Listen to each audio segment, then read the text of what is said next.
All right, and Nickelback is the greatest music group of all time.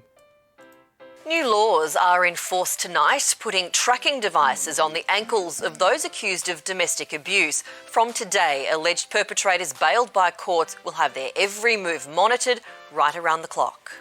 This news went up while I was ensconced in a work week. And the NSW government announced the changes would take effect on Friday. So right now it is Sunday, so those changes are in effect. And they would involve corrective services electronically monitoring alleged perpetrators against geographic bail conditions using GPS technology. The changes come after the Men's government launched a review of the state's bail conditions for alleged domestic violence perpetrators after the alleged murder of Molly Ticehurst. I hope I'm pronouncing that correctly. The Forbes woman's former partner, Daniel Billings, was charged with domestic violence, murder of the 28-year-old. He was on bail for allegedly raping and stalking her at the time of the alleged murder. Right now, this is Australian news, so I just want to clarify that NSW is New South Wales, and Minns is the last name of Chris Minns, who is the Premier of New South Wales, who is only 4 years older than me. Minns is only 4 years older than me, alright? And is currently the 47th and current Premier of New South Wales, with the term beginning in March of 2023. Now, premiers and chief ministers of the Australian states. What those essentially are is basically heads of executive governments, plural, heads of executive governments in the 6 states and the 2 self-governing territories. Excuse me. All right, so essentially, I guess I'd say governors of what could be considered larger states, but gotta remember, I think Australia is a different landmass than the continental US, as it were. All right. Prue Carr is a deputy premier for New South Wales and delivers a comment on the story. Our community has responded very clearly that this is not good enough and they want their government to act. From today, anyone facing serious DV charges will be forced to wear an ankle bracelet if released on bail. And a comment from the Australian Capital Territory Commissioner, Leon Taylor. I'm hoping I'm getting these things correct. This is a corrective services worker, so a cop. Let's get the cop's opinion. People will have their movements monitored 24/7 to keep victims of domestic violence safe.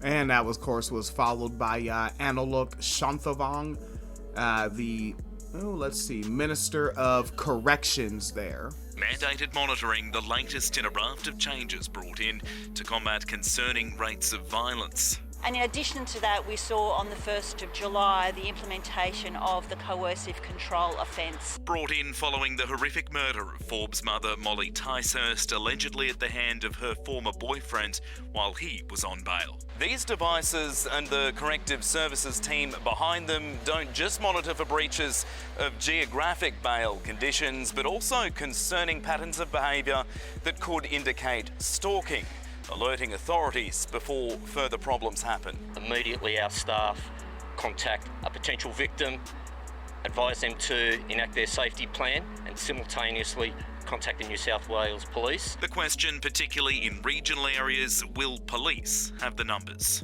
to respond in a timely way? I think that's a pressure point right across the state. Andrew Denny, 7 News. Which, as it tends to go for me, okay, you're monitoring adult men, most likely always gonna be men. Like, I think they're very rarely will a cisgender and heterosexual woman will be fitted with one of these monitors for any reason.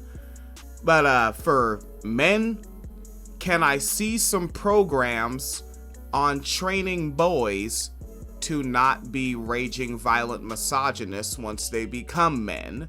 Like there's a trajectory here, like life keeps happening, right? Right now, there's a 10-year-old boy that you need to be training to not be a misogynist, because in 10 years, a lot of these people may still be in office, may still have their jobs and careers, and they're gonna be like, why do we have to keep doing this?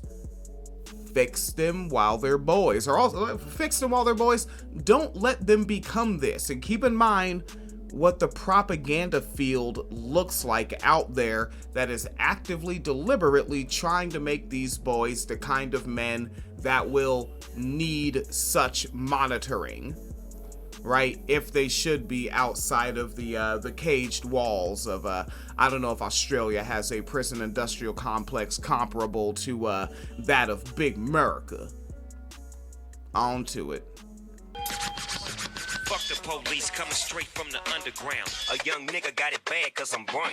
And not the other color, so police think they have the authority to kill a minority.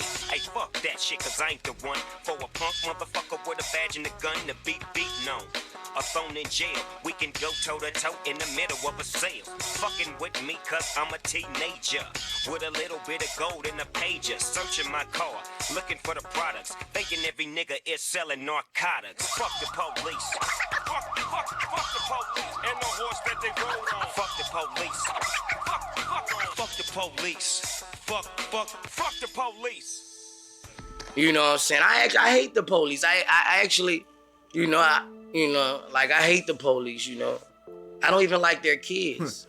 So, loosely connected, let's go over here to the folks at 19 News with a report from 8 months ago on the Cleveland police chief and the department budget, which seems to have increased.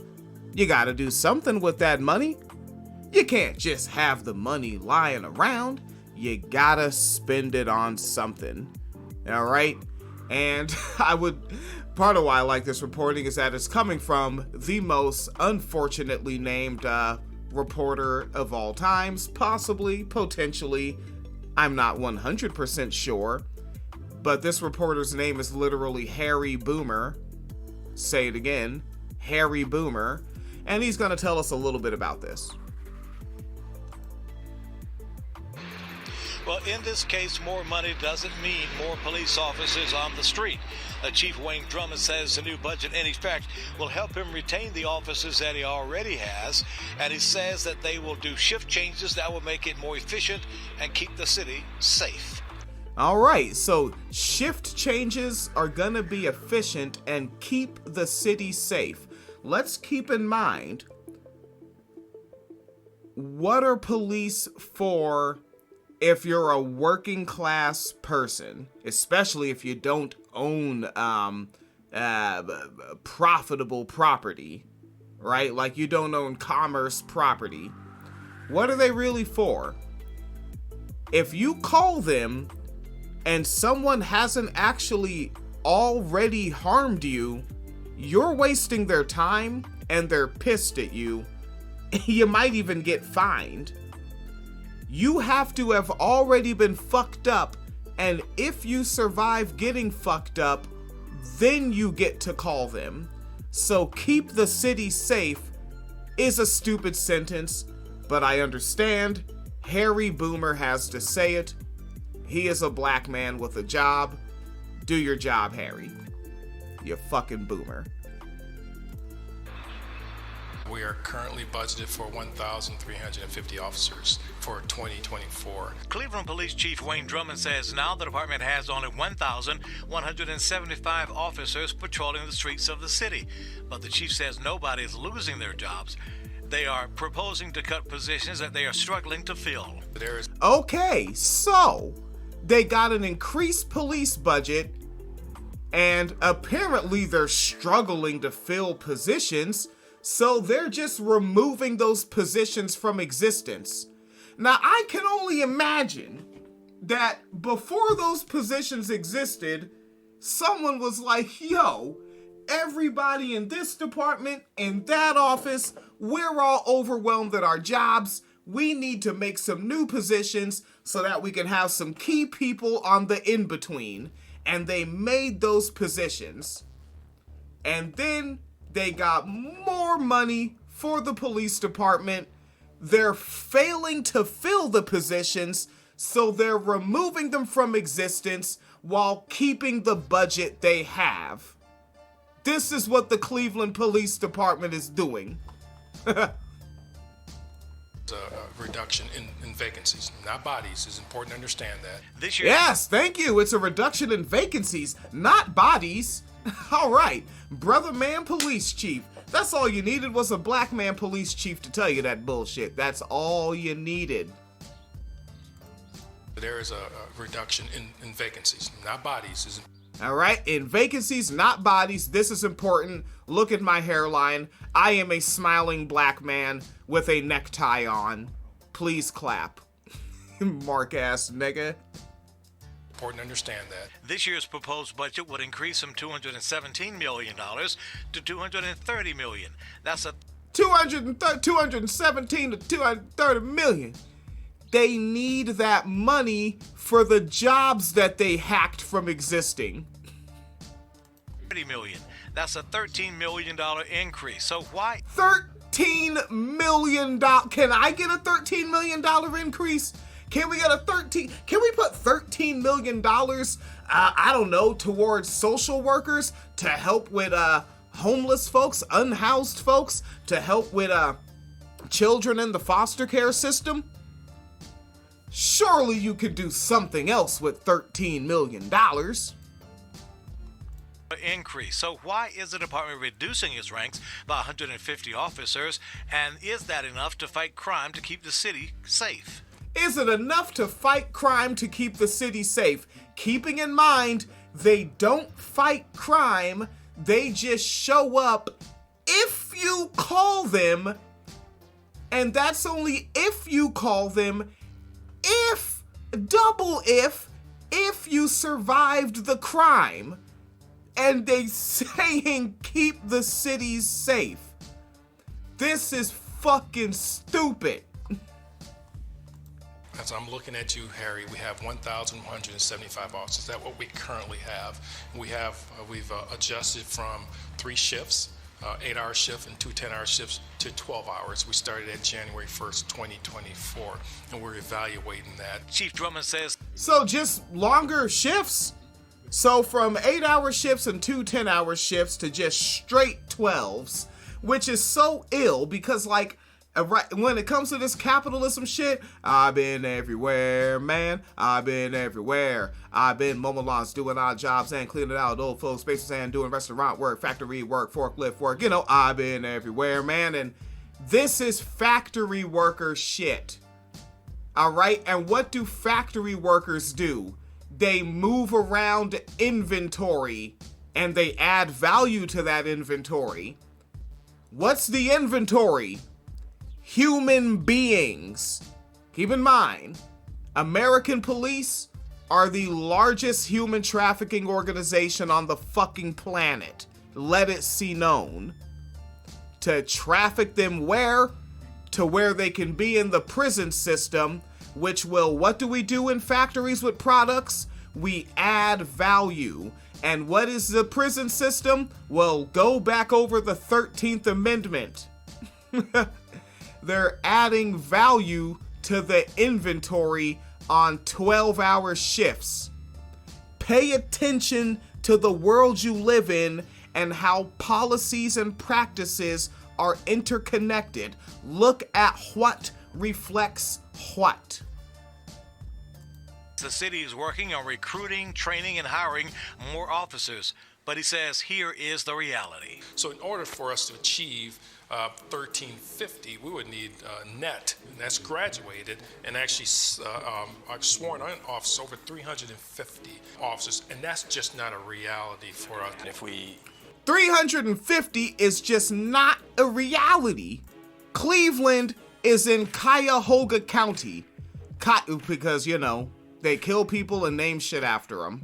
That's a theme on this podcast. I think if we just ran back to 2012 to now, they kill shit and name it after them is a common phrase we say here, right? So Cuyahoga County, their population is down from looking like roughly 1.7 million to 1.236 million people, and that is as of 2022.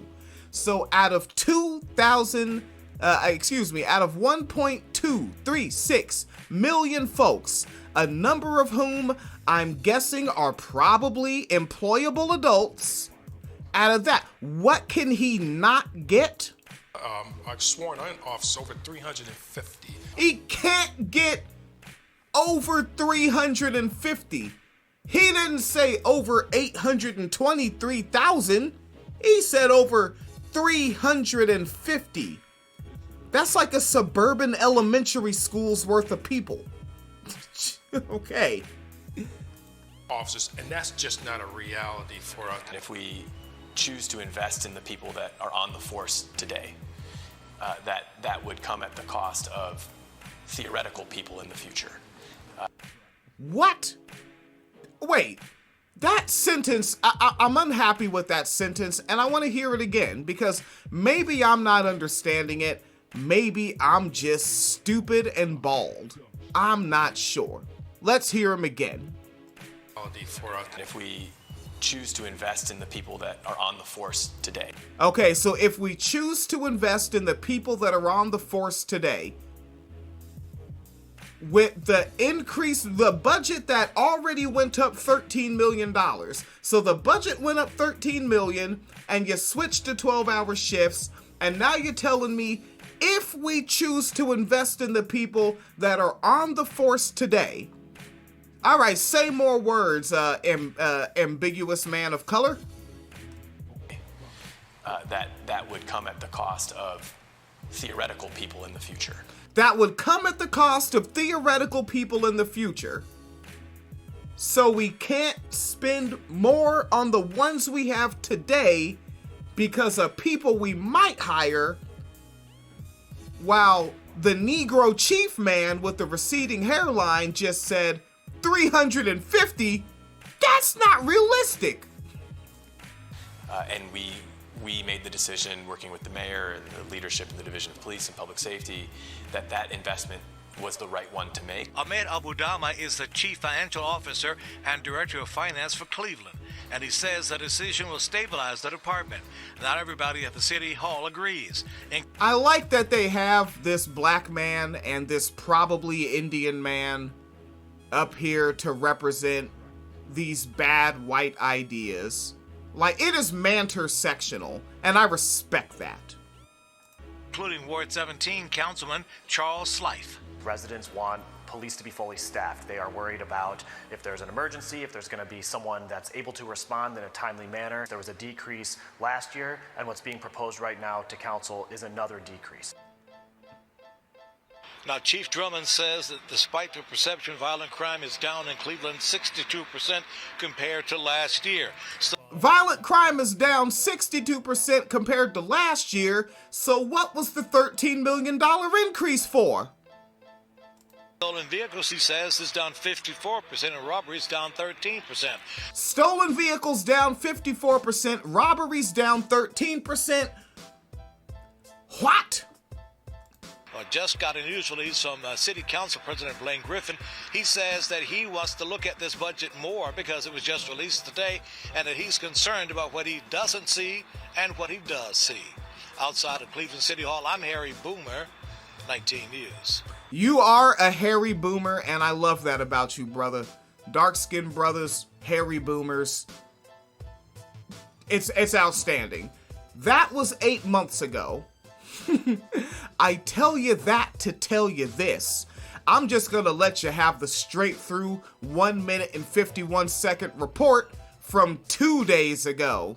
There was one brother, another black man. I love how manter-sectional the Cleveland Police Department is. It's outstanding, right? Like the men, they're getting their DEI on. They're showing that they can be just as bad at keeping the people safe as the white man. And that's fair, right? Like, I think that's equity. And because there's so many black men involved, I'm going to call it blequity, if you will. So, this brother right here, he had an idea to do something with that budget. What'd you do, brother man? A former Summit County deputy charged with stealing thousands of dollars from the sheriff's office, but he claims he didn't do it. I like that. I like that. That's a good way to open that. Said I wasn't going to interrupt it. 19 investigator Mike Mason is breaking this one for us tonight. Summit County received a tip that one of their own was bilking them out of tens of thousands of dollars. After an investigation, that deputy was secretly indicted on 12 felony counts. In September of 2021, the Summit County Sheriff's Office hired now former Deputy Marcelo Thomas. He was assigned to work at the jail.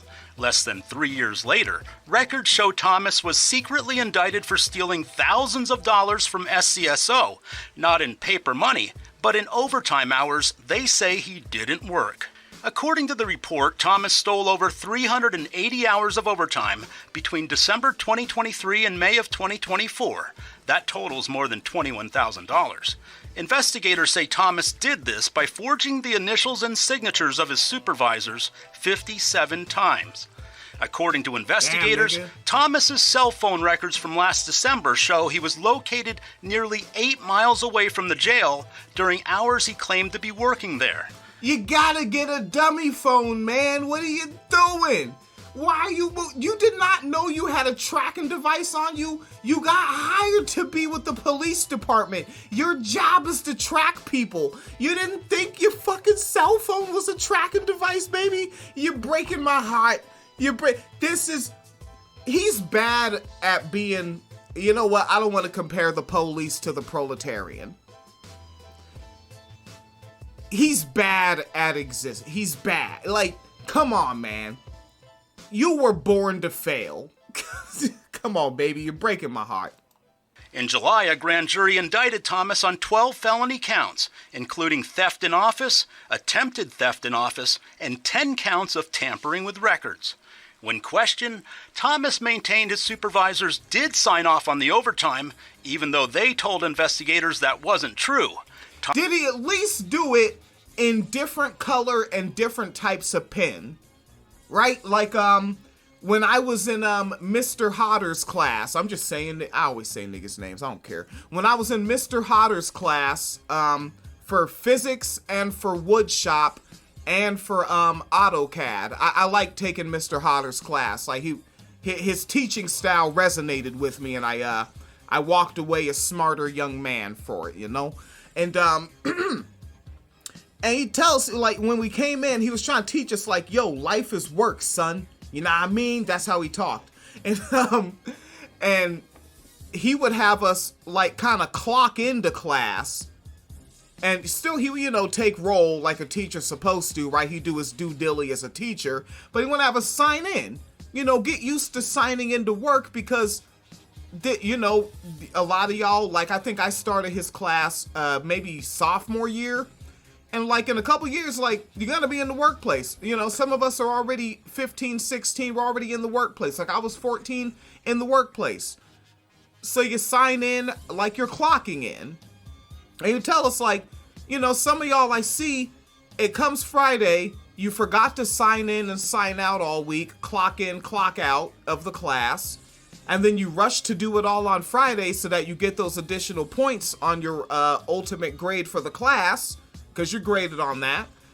And he's like, you do it all in one pen, making it obvious that you did it. Like, you know, grab a blue pen, sign it with that. Grab a blue pen that's like not Papermate but Bic, and it has thinner ink run, sign it with that. Grab a black pen, sign it with that. Grab a green one if you got it, sign it with that. You know, don't just sign it all with the exact same black pen, you know, and I could tell it's all done in 1 day and 30 seconds. Like, I'm wondering if this cat, if he at least had the foresight to use different pens. Make it look believable, baby. You're killing me. Jesus. You should have just been a rapper. You should have just been a rapper. What is this? You could actually just rap about the cops instead of failing at being a cop. Now you locked up with other niggas that's gonna beat your ass in jail and then get out and rap about it, and I'ma fucking cover their records and boost them. For time, even though they told investigators that wasn't true, Thomas pled not guilty to the charges. We spoke with Thomas, but he didn't want to comment. This past May, he resigned from the sheriff's office while under investigation. They resigned so that they could still get their pension. On November 5th, he has his second pretrial hearing in Summit County. Cousin's gonna have his motherfucking second pretrial hearing on election day. Nigga, you elected yourself to be a stupid motherfucker. That's what you did.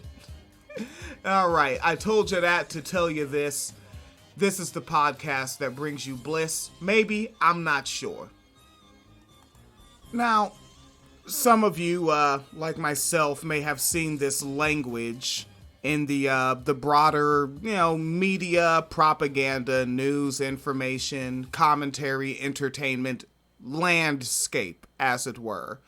The language sane washing, right, which tends to be applied to Trump, but I think that is relatively convenient, while at the same time being pretty darn accurate, while also still being relatively convenient, because up until that first debate with Donald John Trump and Joseph Robinette Biden, that's what was going on with Biden, right? Like Biden's family members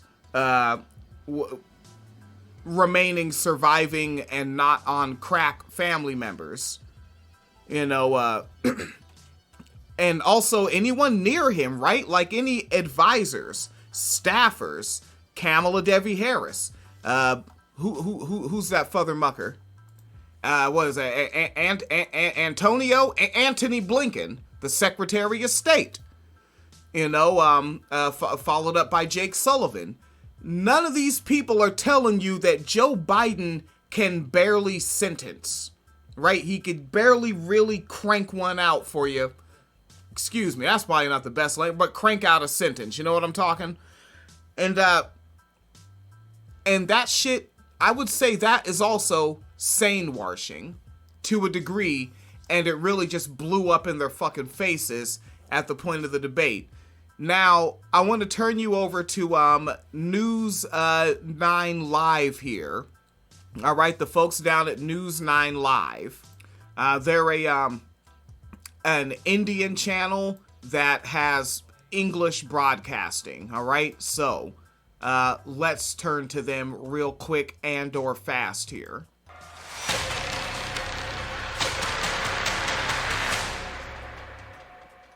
Covfefe, dotard, bigly, and alternative facts. Now these are just a few of the terms that have gone viral due to Donald Trump. The latest addition to this list is sane washing. American media has been accused of sane washing Trump. Confused what that's all about?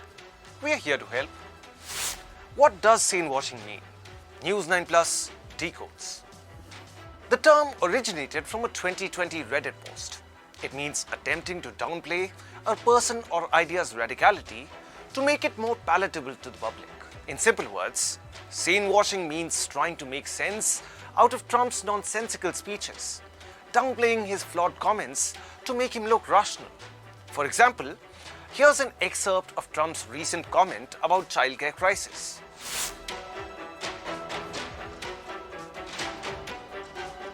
The comment shows up on the screen in text form, and it reads as follows. Well, I would do that, and we're sitting down, and I was somebody. We had Senator Marco Rubio, and my daughter Ivanka was so, impactful on that issue. It's a very important issue, but I think when you talk about the kind of numbers that I'm talking about, that, because, look, childcare is, couldn't, there's something. You have to have it. In this country, you have to have it. It's incoherent. It's gibberish. Verbal diarrhea even. There are plenty of such examples of Trump's incomprehensible word salads. his repeated mentions of the late great Hannibal Lecter, a weird shark versus motorbot story, his false claims that doctors in Democrat states are allowed to kill babies after they are born.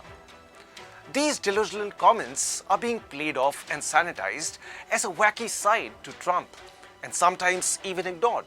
Why are media houses being accused of sane washing Trump? The biggest news platforms are being called out for sane washing Trump. Critics say they are reporting about Trump's comments and speeches in a way that downplays his incoherence, forcing out some meaning from his gibberish. For example, reports about Trump's childcare policy comments covered up for his train wreck of a speech and speculated about what he could have meant instead of focusing on what he actually said.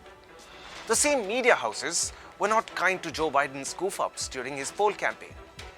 Kamala Harris is also held to a higher standard when it comes to her fitness for the presidential race. So why is Trump getting a different treatment? And what's the danger of sane washing? Critics say sane washing is misinformation that will harm democracy. It does not present the reality to the public. That the man running for the world's most powerful position can't even speak in complete sentences that make sense. Covering for his erratic behavior and cognitive shortcomings is bad journalism. Plain and simple.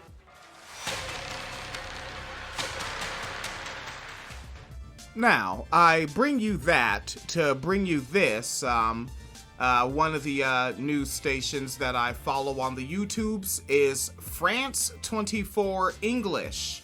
And check out how they open up their coverage of Donald Trump sane speaking that some of us recently heard. Again, this is France 24 English. Right? This is not CBS, this is not CNN, this is not MSN, this is not NBC, MSNBC, Fox News, none of these. All right? France. All right. And, all right, sister, dark-skinned sister with the blue gear on, talk that gangster shit. Let's go. Well, turning to the United States now, where former President Donald Trump doubled down on his demonization of immigrants in a speech Thursday. The presidential candidate describing the U.S. as a country occupied, these are his words, by hordes of foreign criminals. Now, that 80-minute-long diatribe, I think, is really the only way you can describe it, illustrates just how unfiltered Republican rhetoric on immigration has become. Take a listen. These are the people that we have coming into our country, and we're now known as, and all throughout the world, as an occupied country. We're an occupied country, can you believe? And you know, they have a lot of people. If you think about it, 21 million, not including the gotaways. You know what a gotaway is? Those are the people that just run and nobody knows who the hell they are. All right, well, I have on set with me now France 24's Katavan Gorgistani, international affairs editor, and of course our former Washington correspondent. Hi, Katavan. Hello. So what... And just as we move forward, I cannot get it out of my head how much this anchor sounds like the actress Laverne Cox. I'm pretty sure mostly known from their work in Orange is the New Black. Sounds so much like her. Is Donald Trump trying to achieve with these incendiary comments in Aurora, Colorado?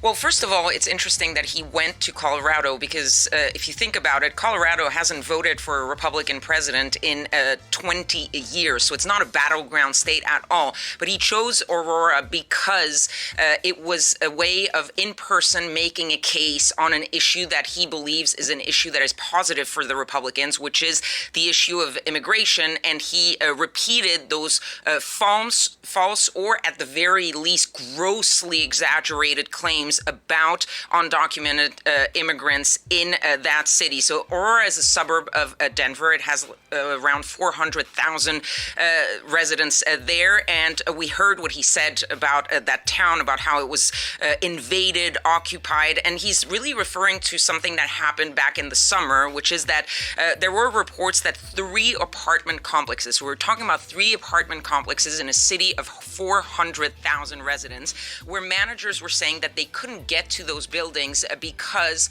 they were controlled by armed Venezuelan gang members, and so that was what was blocking them.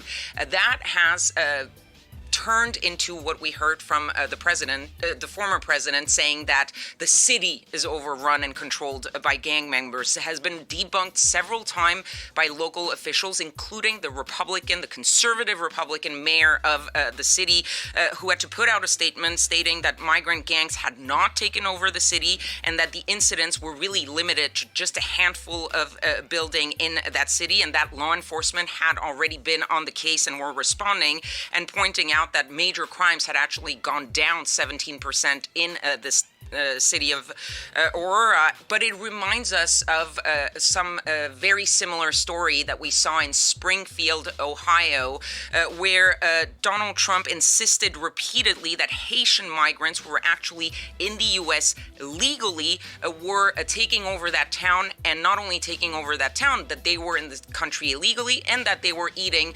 people's pets, cats, and dogs.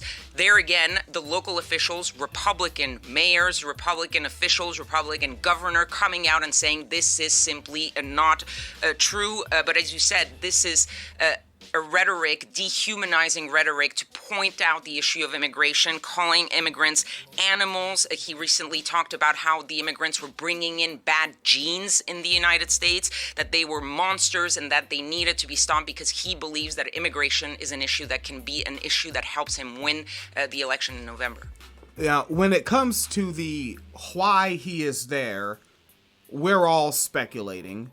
I don't know what drives their speculation, what context they're going on, what historical analysis they're going on, or anything like that. But here's what drives my speculation on why he was there.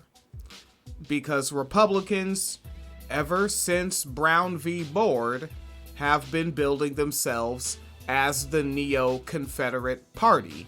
And the South will rise again. We just never understood that that actually meant the South will rise into the North. Not that it will be its own economic boom land again. Right? And so with them being the Neo-Confederate Party, come 1980, there was a feller by the name of Ronald Wilson Reagan. And Ronald Wilson Reagan went to a place called Philadelphia. And no, it's not because it was where he was born and raised. It also was not on the playground where he spent most of his days. He was not chilling out maxing. He was not relaxing all cool. And there is absolutely zero evidence of him playing b-ball outside of the school. All right, so you see, there was an area in Mississippi where 3 freedom riders were lynched. And Ronald Reagan went and spoke there on purpose so he could talk about states' rights. And remember, states' rights was always the argument that states should have the right to practice enslaving N-words, African N-words, because we should just get to do that. That's their natural place in the world, because we are Western Europeans, and therefore we have decided that for them, that their place in the world is being our labor slaves, rape slaves, emotional labor slaves, and maybe sometimes we might want to pick one up, impregnate it, and prance it around France every here and there. You know, the Jeffersonian model. That's their thing, right? They wanted slavery. They wanted states' rights to enslave N-words. States' rights to enslave N-words, right? That's what it has always been about. And he went there to talk about states' rights. Now, these days you're going to hear them say the deep state. In a utterly horrific audio recording, and I mean it's a low quality 1980 audio recording, and it's bad as all hell, but you can find it online in Just search Ronald Reagan spoke at Philadelphia. You're going to find it, but it's bad. I cannot play it on the podcast. But you hear the way they say the deep state now? When you hear Ronald Reagan say the bureaucrats, replace that with deep state in your head and you understand what he's getting at. And the way he's talking about N-words to this crowd of whom has Klan members and other people that have been involved in lynching, people that lynched the Freedom Riders are in this audience right now cheering. Well, right now, when you go search for it on your own, or I could even link it with the episode. That's probably a better idea. I should set that tab aside to link it with the episode. But they're there for that. Now, there's the way he's talking about them.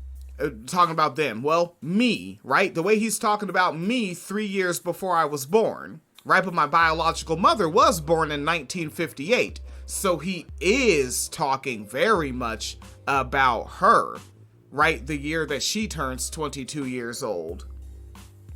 September 17th that year. And so as he's up there talking about my mother, he's saying that the bureaucrats are just moving them around and putting them here and putting them there. He's talking about N-words being controlled by the wrong people. Let's be super clear about that. He's telling this neo-Confederate Southern audience that the N-words are being controlled by the wrong people, which is the bureaucrats. They should be controlled by you, who just recently committed a lynching against Freedom Riders out here. And on this hallowed ground where you did it. All right? Now, that's what Donald Trump, to me, based on that context of this Republican Party, as it stands today, in the amalgamation of what it has become ever since the Brown v. Board decision, all right?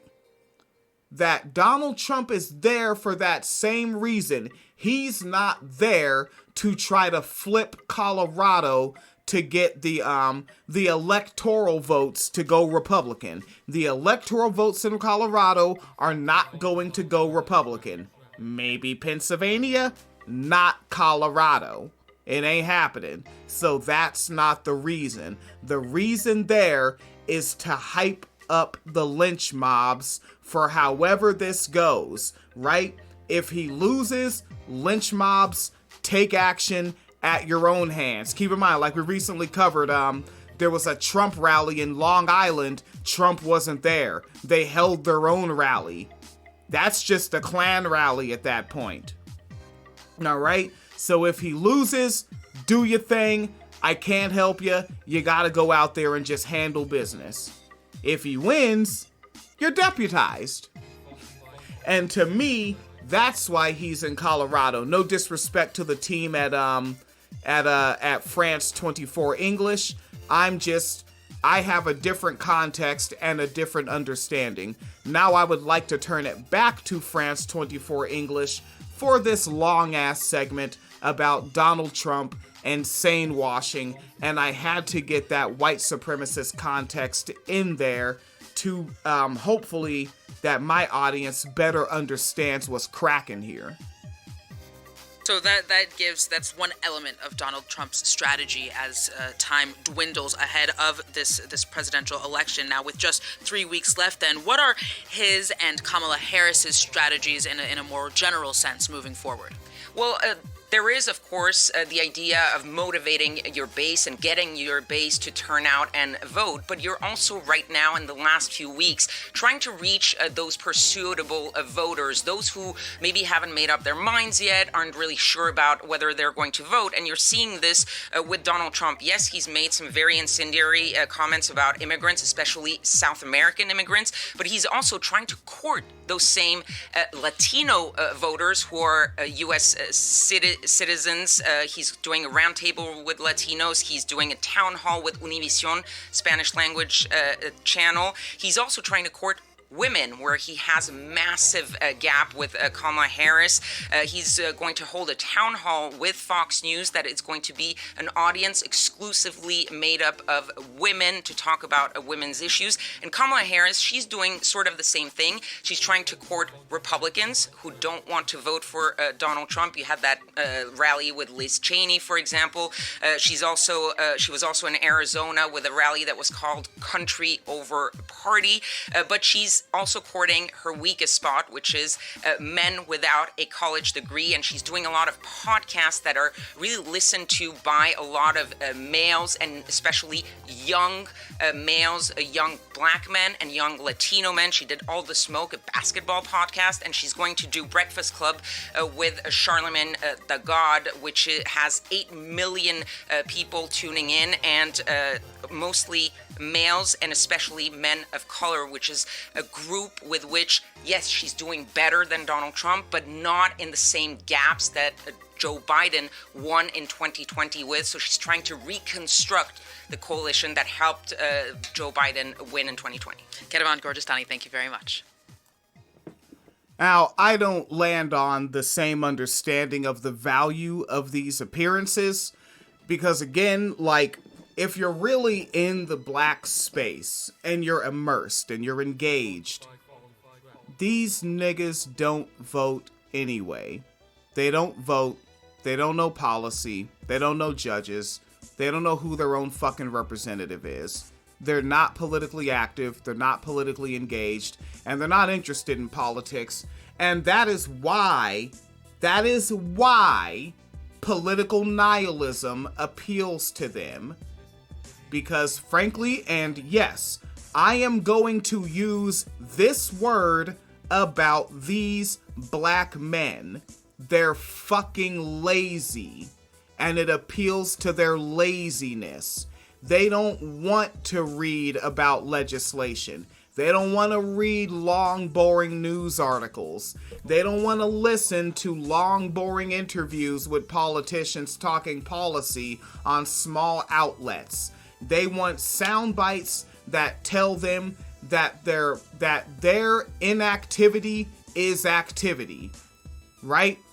That's what they want. They basically just want an emotional pat on the back for all of the shit they're not doing. All right? Like, if these niggas vote Republican from the blue states they live in, their vote doesn't fucking matter to the electoral vote any fucking way. It's not gonna matter. And if they live in a red state, it's not gonna matter. And swing states don't generally have these niggas anyway. Swing states don't have the same kind of concentrated black poverty. Check the numbers, baby. All right? They just don't.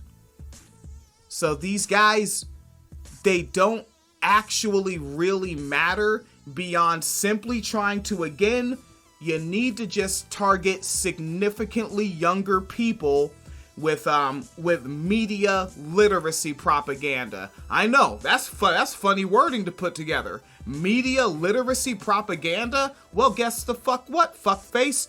Everything is propaganda. So make media literacy part of your propaganda so that less young black boys become stupid ass lazy motherfucking black men that fall into this dumb fucking abysmal cipher.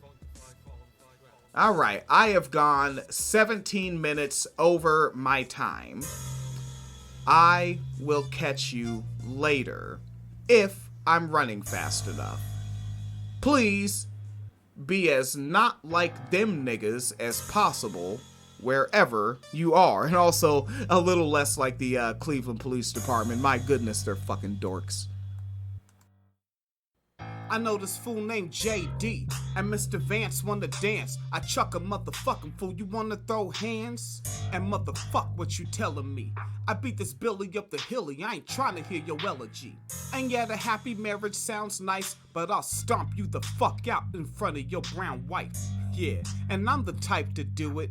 or maybe a listener that I might influence. Proud boy, killer, patriot, cat pillar, and if you run up, bring Rittenhouse with ya. Ain't no need to take the back route when that Pikachu-looking motherfucker's getting packed out. Shit. Y'all hella funny, cause I ain't never seen no gangsta-ass motherfucking Teletubby. You best learn how it goes down, cause in the head up, your last problem is a fucking pronoun. Your whole squad's cheesier than fresh Gouda, and my reverse racist if I drop Walsh next to ya. Motherfuck little manicured Matt. What is a woman? Someone that sees you and steps back. And what is a man? That's me. 10 toes down, boy, you'll get your ass beat. You can pander and floss to your heart's content, but at the street level, don't try to start some shit. Pick a time, pick a place, we can run the fade. We're way past debate, we can run the fade. Maybe Sam Cedar has time to argue with you. I'm just trying to find out if I'm harder than you.